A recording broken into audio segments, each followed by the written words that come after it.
સમાચારમાં આપનું સ્વાગત છે। જસદણ નગરપાલિકા વિસ્તારમાં બિનકાયદેસર બિલ્ડિંગો વિરુદ્ધ રજૂઆત કરવામાં આવી।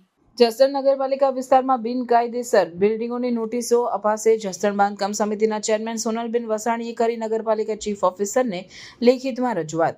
10 દિવસમાં કાયદેસરની કાર્યવાહી કરવી તેવી માંગ કરી હતી। જે કાયદેસર બાંધકામ જગ્યાએ છોડવાની હોય તે જગ્યા ના છોડી હોય અને પાર્કિંગની પણ વ્યવસ્થા ના હોય તેવી બિલ્ડિંગો જસદણમાં ખડકી દેવામાં આવી છે। બાંધકામ સમિતિના ચેરમેન સોનલબેન વસાણી જસદણમાં અલગ અલગ વિસ્તારોમાં ખડકી દેવામાં આવી છે તેવી ચીફ ઓફિસર લેખિતમાં રજૂઆત કરી।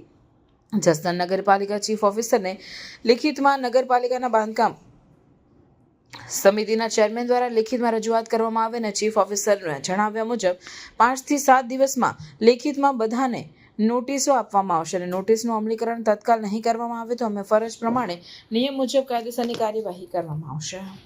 રાજુ શેખ, ચીફ ઓફિસર જસદણ નગરપાલિકા। સાહેબ, જે આજે રજૂઆત કરવામાં આવી હતી અને જે બાંધકામ સમિતિના ચેરમેને રજૂઆત કરી, શું કહો છો?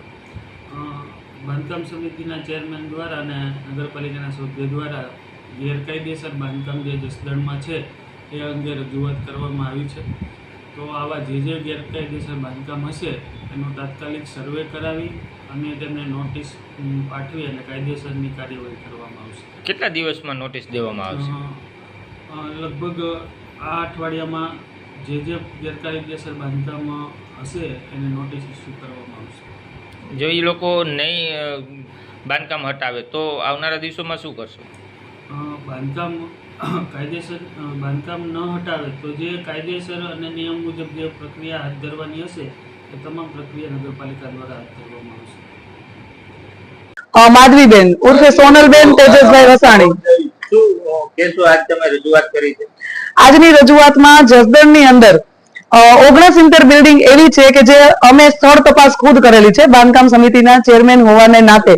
69 બિલ્ડિંગ જે બિનકાયદેસર જે સરકારની જે અમુક જે ફોલો કરવાના હોય રૂલ્સ રેગ્યુલેશન ડોક્યુમેન્ટ્સ વગર એ લોકોએ કે કઈ જગ્યાએ જગ્યા મૂકવી, પાર્કિંગની જગ્યા મૂકવી કે સાર્વજનિક પ્લોટો મૂકવાની જે કંઈ પણ નિયમ હોય એ નિયમોના ઉલ્લંઘન કરી કોઈ પણ મંજૂરી લીધા વગર 69 બિલ્ડિંગો એ લોકોએ ઊભી કરેલી છે।